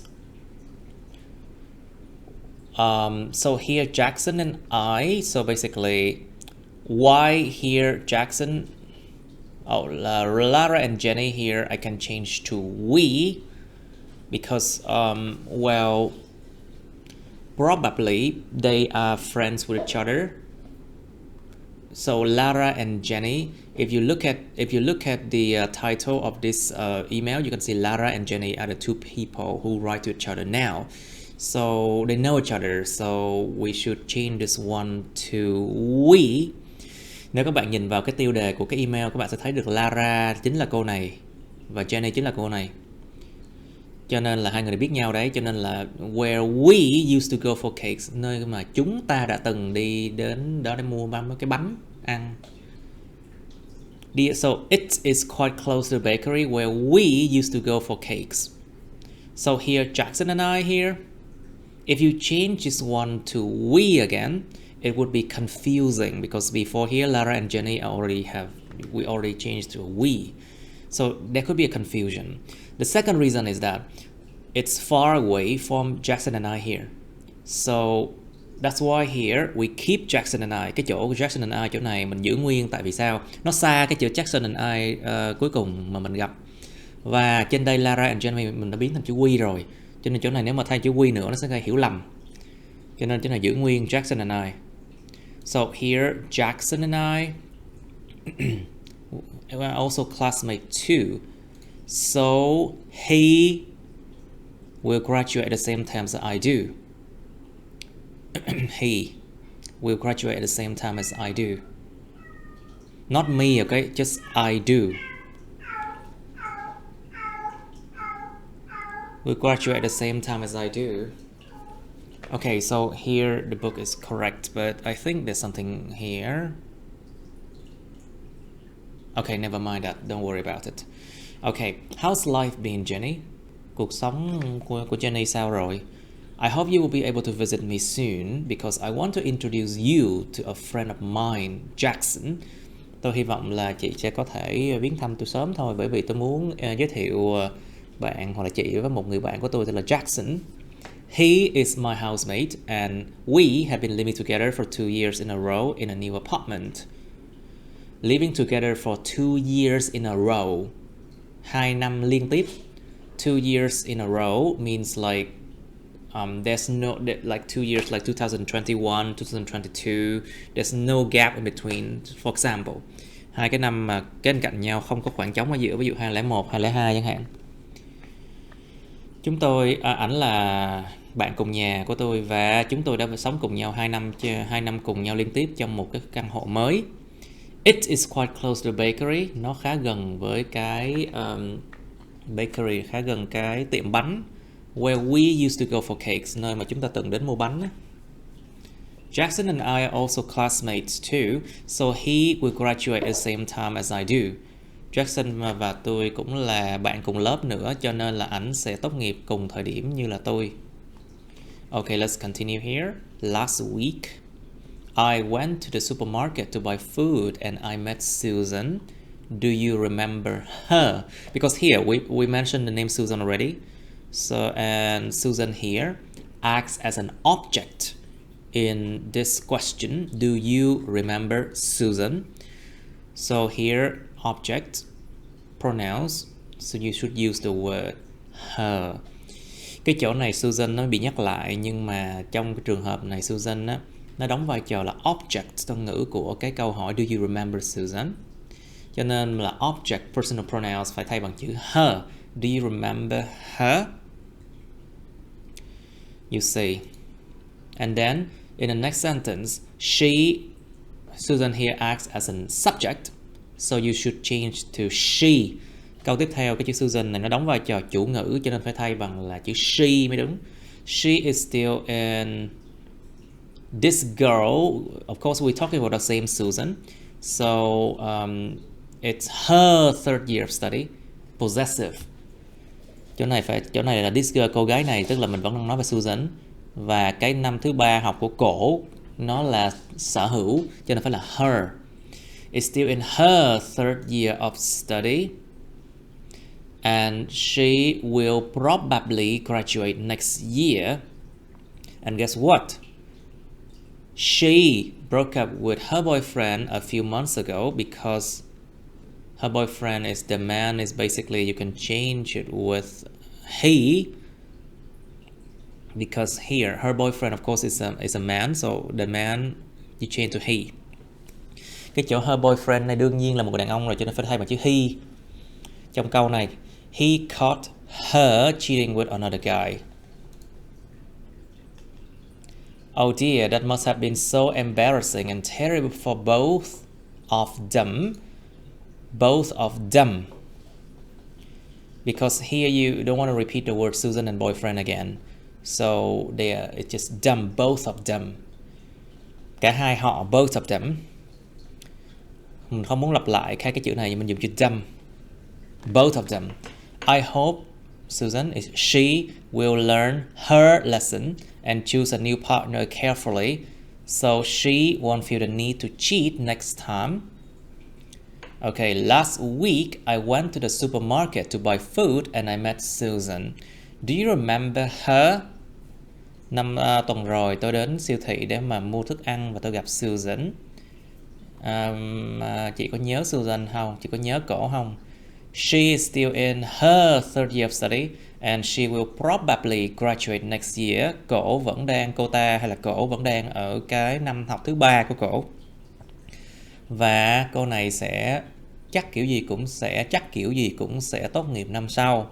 And guess what? Và đoán xem nào. Guess what? Đoán xem. She broke up with her boyfriend a few months ago. Cổ chia tay bạn trai của cổ một vài tháng trước bởi vì anh này đã bắt gặp cổ cắm sừng với ổng với là một cái người đàn ông khác. Cheating. Oh dear. Oh, thiệt luôn á. That must have been so embarrassing. Chắc điều đó chắc là đã rất là xấu hổ lắm và kinh khủng cho cả hai họ, cho cả hai họ, both of them. Tôi hy vọng là cổ sẽ học được cái bài học của cổ và chọn cái người partner, chọn cái người mà để yêu mới một cách cẩn thận, để mà cổ không có cảm thấy cái nhu cầu phải cắm sừng ai lần sau. Okay, anyway, I have a lot of juicy stories I want to tell you, so we must arrange a time to meet up soon when you can come here. Lots of love, Lara. Dù gì nữa, tôi có rất là nhiều cái câu chuyện mà juicy là nó nghe nó nóng hổi, nghe nó rất là hấp dẫn. Juicy mean attractive here, or something that people really want to hear. Cái gì đó mà con người ta rất muốn nghe, đó là những câu chuyện juicy, rất là đầy mọng nước, câu chuyện mọng nước, câu chuyện nghe hấp dẫn lắm. Tôi có rất nhiều câu chuyện hấp dẫn mà tôi muốn nói cho chị, kể chị nghe. Cho nên chúng ta phải sắp xếp thời điểm để gặp sớm đó nha, khi mà chị tới đây, chị có thể tới đây. Yêu nhiều, Lara.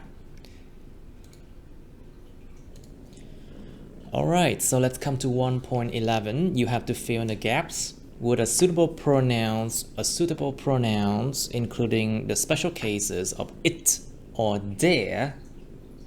Bài 1.11 các bạn được yêu cầu là phải điền vào những khoảng trống với một cái suitable pronoun, một cái đại từ phù hợp, bao gồm cái trường hợp đặc biệt, những trường hợp đặc biệt của chữ it hoặc là chữ their. Okay, so this one talk about the lavender, which is a versatile plant. Cái bài này nói về cái cây lavender, cây hoa oải hương á, là một cái cây rất là versatile, là làm có nhiều công dụng. So there are several, like they are multi-purpose. So it is multi-purpose plant, một cái cây mà đa công năng. Okay, let's move on here. If you have difficulty sleeping, ý kéo dài, sleeping, or find it difficult to relax, then lavender essential oil might be helpful for you. Nếu mà các bạn gặp khó khăn trong chuyện ngủ, hoặc là thấy khó để mà nghỉ ngơi thư giãn lắm, thì cái tinh dầu lavender sẽ hữu ích với các bạn. So number one is there are several other uses for the oil. Có nhiều những cái lợi ích, những cái sự sử dụng khác cho cái tinh dầu này. Several other uses for the oil. So uses plural here, so there are. Chỗ này là có nhiều cái lợi ích, có nhiều cái sự sử dụng khác cho cái dầu này và nó là số nhiều cho nên they are. Number 2, it helps to repel mosquitoes and other insects and reduces inflammation. Nó giúp, so basically it here refer to the oil before. Cái chữ it đây là nó nhắc đến cái chữ the oil trước đó. It helps to repel mosquitoes. Nó giúp để mà repel, để mà đẩy đi, phóng thích, đẩy đi những con muỗi và những cái con côn trùng khác, và nó giảm thiểu sự viêm nhiễm. Number 3, it's also it. Because why? It seems that, có vẻ dường như rằng, it seems that. So it's like a structure, như một cái cấu trúc luôn á. It seems that, có vẻ dường như rằng, this purple flowery plant with a distinctive scent possesses tremendous health benefits. Có vẻ dường như rằng cái cây mà có đầy hoa tím này với một cái mùi hương rất là distinctive, rất là distinctive là độc đáo có 102 á. Cái cây này nó sở hữu những cái lợi ích về sức khỏe to lớn lắm. Number 4, however, it is important. Nó là một cấu trúc luôn á. It is important to do something, rất là quan trọng để làm gì đó. It is important to keep in mind a few facts about the plant and its essential oil. Here it's like possessive, cái chỗ này số 5 là sở hữu, it's có s, and its essential oil. Tuy nhiên rất là quan trọng để mà keep in mind, giữ trong đầu, tức là lưu ý một điều rằng, lưu ý một vài cái sự thật hiển nhiên về cái cây này và những cái tinh dầu của nó. Okay, this plant grows well in a temperate climate. A temperate climate is like cool and a bit cold. Cái cây này nó sống rất là khỏe, trồng nó sinh trưởng rất là khỏe, rất là sống rất là tốt ở một cái khí hậu ôn đới, tức là nó hơi lạnh mát á. In a temperate climate, but it requires direct sunlight. So it here refer to this plant. Cái chữ it số 6 này nó liên quan đến chữ this plant, cái cây này. Nó nhắc là cái chữ cây này. It requires direct sunlight, nhưng mà nó thì là yêu cầu phải có cái ánh sáng mặt trời trực tiếp. And number 7, it grows best in low to moderately fertile soils. It here also refer to this plant. Cái chữ it số 7 này nó cũng nhắc đến cái chữ this plant luôn. It grows best, và nó sinh trưởng tốt nhất ở cái đất, những cái đất trồng mà màu mỡ, có độ màu mỡ từ thấp cho đến vừa, có độ màu mỡ từ thấp đến vừa, tức là không có quá màu mỡ. So it's not too fertile. The oil is relatively, những âm đầu nha, it's first syllable, relatively. The oil is relatively simple to extract using steam distillation. Cái dầu này thì tương đối là dễ dàng để mà nó extract, để mà nó trích ra, để mà nó chiết xuất ra, sử dụng cái gọi là phân tách bằng hơi nước. Steam distillation là chiết tách hoặc là chưng cất bằng hơi nước. Steam distillation. As the process does not take up much effort to create. Bởi vì khi mà cái quá trình này nó không có tốn quá nhiều nỗ lực để tạo ra. There are many manufacturers around the world who produce this product. Thì do là không có tốn quá nhiều nỗ lực để tạo ra cái quá trình này, thì có nhiều cái nhà sản xuất trên khắp thế giới mà sản xuất cái sản phẩm này. There are, so you see here manufacturers plural, right? So there are. Chỗ này số nhiều manufacturers này, cho nên there are. Nevertheless, dù gì đi nữa, nevertheless, however, tuy nhiên, it is important to buy organic and therapeutic grade oil, especially if you intend to use it. It here stands for the oil. Cái it này nó refer là cái chữ oil nè. If you intend to use it in an oil diffuser in which the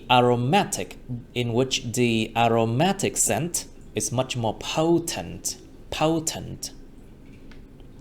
Tuy nhiên, rất là quan trọng để mà mua những cái dầu mà nó có mức độ nó dầu hữu cơ nha, và dầu nó thuộc về cái cấp độ mà dùng để trị liệu, đặc biệt là nếu các bạn dự định sử dụng nó trong một cái oil diffuser, là một cái máy khuếch tán tinh dầu á, mà trong đó cái mùi hương đó thì nó sẽ đậm đặc, nó sẽ mạnh hơn nhiều.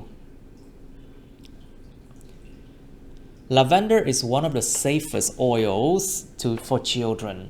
Oải hương là một trong những cái dầu mà một trong những cái dầu mà nó an toàn nhất cho trẻ nhỏ. So 11 is day. Because you talked about children before. Children is plural, so 11 you want to refer to children, use day. Số 11 mình muốn nhắc lại cái chữ children số nhiều ở đây, cho nên phải dùng chữ day. They can benefit from the calming effects it provides. Chúng, tức là trẻ nhỏ, có thể có được lợi ích từ cái tác động mà gây ra, nó làm bình tĩnh, nó làm thoải mái, làm bình tĩnh mà cái dầu này nó cung cấp. It can be a good alternative. It can be a good alternative for 12 its their parents. So the children's parents, những bậc cha mẹ của những đứa trẻ đó. So their parents, to give them. Nó có thể là một cái sự thay thế tốt cho cha mẹ của chúng để mà đưa cho chúng cái này, đưa chúng cái tinh dầu này. Besides, bên cạnh đó, thanks to 13 is it's possessive. Số 13 là cái dạng mà sở hữu của chữ it's. Thanks to its anti-inflammatory properties. Bên cạnh đó, nhờ vào cái tính chất mà kháng viêm của nó, những tính chất kháng viêm của nó, it's, cái này là sở hữu các it's. Nhờ vào những tính chất mà kháng viêm của nó, this oil is good for insect bites. Good for insect bites and acne. Insect bites and acne. Cái dầu này tốt cho những cái vết đốt hay vết cắn của côn trùng và mụn nhọt. Number 14. There are also other uses. Uses plural, so there are. Cũng có, there are also, cũng có những cách sử dụng khác nữa, including aromatherapy and massage in which a few drops of lavender oil are mixed with jojoba oil to help to relieve muscular pain. Cũng có những cái cách sử dụng khác nữa, bao gồm aromatherapy là liệu pháp mùi hương, và massage, mà trong đó một vài giọt tinh dầu lavender oil được trộn với lại cái dầu jojoba để mà giúp giảm thiểu cái cơn đau về cơ bắp, giảm thiểu đau cơ. Ok, 15. Lavender essential oil. So 15 basically it's itself, because you're talking about the essential oil itself. Mình đang nói về bản thân cái tinh dầu oải hương này. Lavender essential oil itself is toxic to bacteria and fungi. Này có hai cách đọc, fungi hoặc fungi đều được. Cái số 15 thì thực sự không có cần có chữ itself cũng chẳng sao. So in 15 you do not need itself here, because the meaning can still be correct, be okay without itself in number 15. Cái số 15 không cần phải itself, thì cái ý nghĩa nó cũng đâu thay đổi đâu. Lavender essential oil is toxic to bacteria and fungi, or lavender essential oil itself. Lavender essential oil itself is toxic to bacteria and fungi. Thus, it can be kept under control. 16, it's day. day can be kept under control by the proper usage of the oil.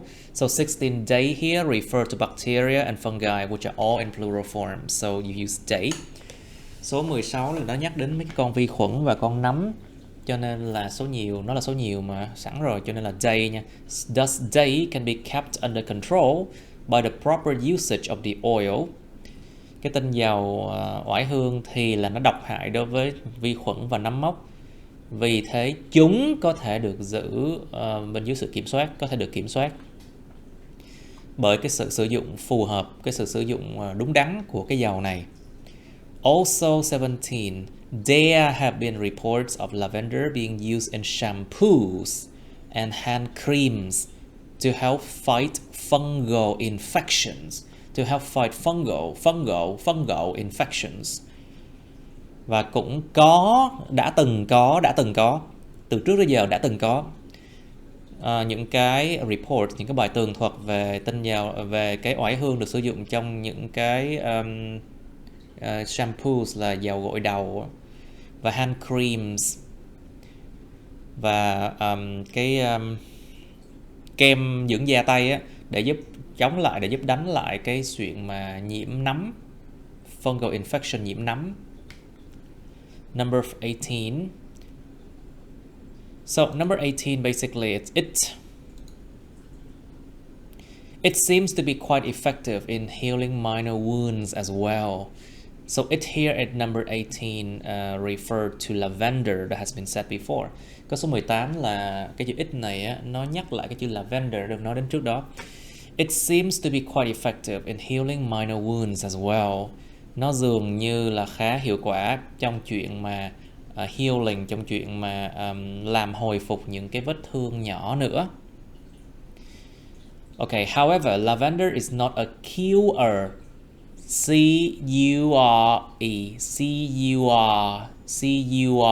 Cure.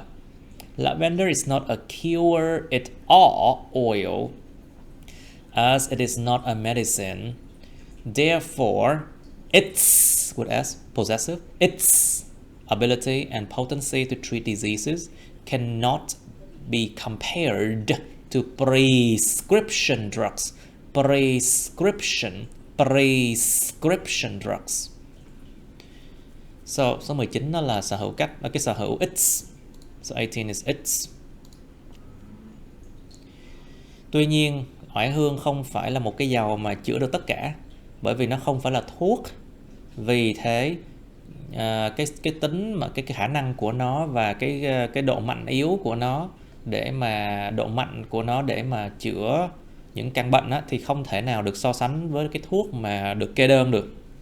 Thuốc kê đơn á, tức là thuốc mà bác sĩ kê đơn á, ở nhà thuốc á, rồi ra nhà thuốc lấy á. Also, people need to know that they should never use the oil internally, as it could cause poisoning. So, they at number 20 refer to the word people in the same sentence. Cái số 20 nó nhắc lại cái chữ people được nói trước đó trong câu nè. Cũng sao, con người chúng ta cũng cần phải biết rằng họ không bao giờ nên sử dụng cái dầu này ở trong internally, tức là không bao giờ nên uống vào người á.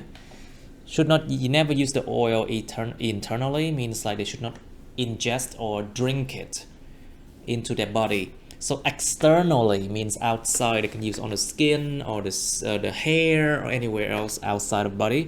But internally means you drink it inside of your body, or you inject it or do anything that it puts inside your body. Internally là đi vào trong người, còn externally là bên ngoài, là da với tóc các thứ. Internally là ví dụ uống vào hoặc là chích vào người chẳng hạn. Không bao giờ nên sử dụng cái dầu này ở bên trong người, tức là không bao giờ nên uống nó vào, bởi vì nó có thể gây ra ngộ độc. It could cause poisoning. Alright, so let's come to 1.12. Choose the correct words. Các bạn phải được yêu cầu là chọn cái từ đúng thôi. It should not be that difficult. So this one talk about is gaming all that bad. Cái bài này nó nói về chuyện là liệu cái chuyện chơi game á có tất cả là tệ không? Có tệ đến mức như vậy không? Sau tất cả, chuyện gaming có tệ đến như vậy không? Is gaming all that bad? So number one, it's alright. So let me move here. There is a common belief that có một cái lòng tin thông thường rằng gaming is the cause of increased violence in the society. Có một cái lòng tin bình thường rằng một cái lòng tin thông thường rằng chuyện chơi game là cái lý do của sự gia tăng về bạo lực ở trong xã hội. However, several research studies have shown that it is not clear, không có rõ lắm, it is not clear whether gaming is the main reason or not. However, tuy nhiên một số cái nghiên cứu đã chỉ ra rằng it is not clear, không có rõ ràng rằng liệu mà cái chuyện chơi game á có phải là lý do chính hay không. In other words, nói cách khác thì sao? They just cannot prove it. Người ta chỉ có không thể nào mà chứng minh được điều đó thôi. They here refers to the scientist or the one that has specialist knowledge. Những người có kiến thức chuyên ngành hoặc là những người khoa học là they. So three is they. Number 4, there are many types of games available on the market. Có nhiều loại games xuất hiện trên thị trường lắm. Types it's plural, so there are. Cái type là số nhiều cho nên là there are. There are many types of games available on the market, including stealth, strategy, puzzle solving, etc. Có nhiều loại game mà xuất hiện trên thị trường lắm, bao gồm là game stealth, là game bí mật ấy. Stealth là giống như là đi rón rén, đi giống như xâm nhập vào căn cứ quân địch mà giống như kiểu mà bí mật á. Stealth. Strategy là game chiến thuật. Puzzle solving là giải đố, giải ô chữ, giải đố, vân vân. Strategy ones are made to train gamers to control a large army and to plan ahead. There are moves ahead of time in order to achieve victory. Những cái trò mà liên quan chiến thuật á thì được tạo ra để mà huấn luyện những người chơi game có thể kiểm soát một cái quân đội lớn và để lên kế hoạch trước những cái bước đi của họ. To plan ahead their moves ahead of time, để mà lên kế hoạch trước những cái bước đi của họ trước nhiều bước luôn á, ahead of time luôn á, để mà đạt được cái chiến thắng. Tức là phải plan ngay từ đầu luôn á, ahead of time tức là đi trước đối thủ nhiều để mà đạt được chiến thắng. Number 5 is of course you do not start a sentence with a verb to infinitive like this. Không bắt đầu một câu, không dùng chủ ngữ với một cái kiểu mà động từ có to như vậy. So basically, it is not easy to do this. Không hề dễ để làm điều này. It is not easy to do this, as players have to stay focused on their task for an extended amount of time. Không hề dễ dàng làm điều này bởi vì những người chơi phải stay focused, phải tập trung vào những tác vụ của họ, their task, cho một cái lượng thời gian mà kéo dài ra trong một thời gian dài. Which helps improve their attention span, mà nó giúp cải thiện cái khả năng cái lượng thời gian mà chú ý được của họ, cái khoảng thời gian mà họ có thể chú ý được. Their attention span. Okay, puzzle solving games on the other hand forces gamers to sharpen their logical and critical thinking skills, which are essential for work and study. Những cái game mà giải ô chữ, giải đố và mặt khác đi thì nó bắt buộc những người chơi game phải sharpen, phải làm cho nó sắc nhọn, làm cho nó giỏi lên. To sharpen means to make it better. để làm giỏi hơn cái kỹ năng mà suy nghĩ logic và kỹ năng suy nghĩ thực tế, suy nghĩ thực tế, suy nghĩ logic của họ, mà nó tối quan trọng cho chuyện học và chuyện làm việc, work and study. Number 8. It is hard to not mention the benefits that stealth games can bring. Thật là khó để mà không nhắc đến những lợi ích mà những game stealth, những game mà đòi hỏi phải bí mật, phải cẩn thận, đòi hỏi phải bí ẩn và đi rón rén, nó gọi là stealth games. Thật khó để mà nhắc đến những lợi ích mà những game stealth có thể đem đến. As gamers are forced to be patient and stealthy, bởi vì cái người chơi game bị bắt buộc là phải rất là kiên nhẫn và rón rén, rất là khéo léo, rón rén.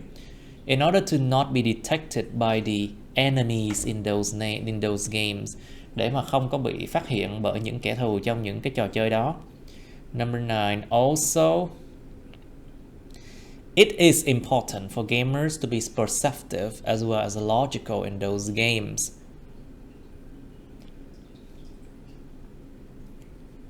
It is important for gamers to be perceptive as well as logical in those games. Remember, it is important something. Nó cấu trúc luôn á, it's like a structure. It is important something, to be something. Rất là quan trọng để mà gì đó. It is important for gamers to be perceptive as well as logical in those games. Thì nó cũng rất là quan trọng cho những người game thủ để mà perceptive. Perceptive means like you observe things and you notice things. Khả năng mà nhận biết được thứ này thứ kia, nó gọi là perceptive. Rất là quan trọng để cho những game thủ nó phải tinh ý, nhạy bén, cũng như là vừa phải suy nghĩ hợp lý, logic ở những trò chơi này.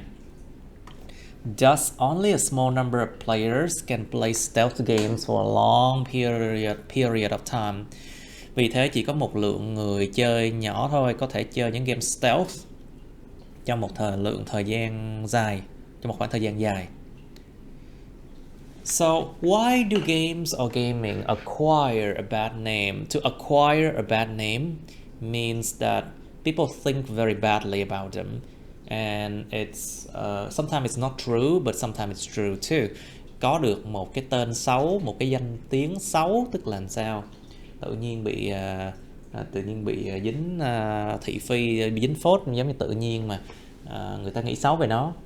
Vậy tại sao những games hoặc là cái chuyện chơi game á, nó có được một cái danh tiếng xấu như vậy, một cái người ta nghĩ xấu về nó như vậy? For one thing, it might be shocking to see violent and bloody scenes. It might be shocking to see violent and bloody scenes on first-person shooter games. Đối với một thứ đi, for one thing, cụ thể là nó có thể rất là gây sốc để nhìn thấy những cái cảnh mà đầy máu me và bạo lực trong những game mà gọi là đi cảnh, game bắn súng ở góc nhìn người thứ nhất. Especially for people who are not used to gaming, đặc biệt là đối với những người mà không có từng chơi game, không có từng quen với chuyện chơi game. Therefore, number 11, it's basically I think there is a fear, yeah. 11, therefore there is a fear, có một cái nỗi sợ rằng, there is a fear that gaming can teach, there is a fear that gaming can teach people to solve conflicts with violence. Vì thế có một cái nỗi sợ rằng chuyện chơi game có thể dạy con người ta để mà giải quyết xung đột với sự bạo lực. However, nobody really takes into consideration the violence that is prevalent, những âm đầu, prevalent means like it's everywhere, it's spread everywhere, nó lan rộng khắp nơi, có mặt nhan nhản khắp nơi. In the mainstream media nowadays, media,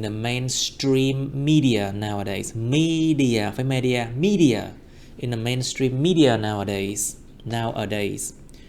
Tuy nhiên không ai thực sự là tính vào luôn, không ai thực sự cân nhắc vào cái sự bạo lực mà nó nhan nhản, nó xuất hiện khắp nơi trên truyền thông đại chúng ngày nay. to be fair, để mà công bằng đi.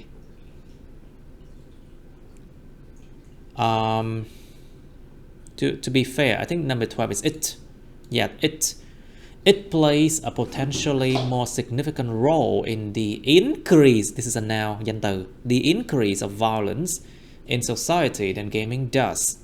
So number 12, it here stand for the violence that is prevalent in the mainstream media nowadays. Cái chữ it này là nó nhắc đến cái bạo lực mà nó nhan nhản trên truyền thông đại chúng ngày nay. Nó có một thứ thôi, đó là cái bạo lực đó. Cho nên là it, so just one thing, so it. To be fair, it plays a potentially more significant role. Để mà công bằng mà nói, nó đóng một cái vai trò mà có tiềm năng là đáng kể hơn nhiều trong cái sự gia tăng về bạo lực ở xã hội so với lại chuyện chơi game có thể làm được. Okay, so that's the end. Okay, that's the end of my videos. Please like, share this video with your friends, subscribe to my YouTube channel, and press on the bell button next to the subscribe button so you can get notified about my new uploads, okay? You can also press follow my Facebook, but please don't add me on Facebook as friends, okay? Cảm ơn các bạn đã theo dõi nha. Các bạn hãy nhấn vào like, chia sẻ video này bạn bè các bạn. Nhấn vào nút đăng ký kênh YouTube mình và nút cái chuông kế bên cạnh để đăng ký kênh á, để mà các bạn sẽ được thông báo về những video mới nha. Các bạn cũng có thể nhấn vào nút theo dõi Facebook mình, nhưng nhớ đừng kết bạn Facebook mình nha. Thank you and see you. Bye.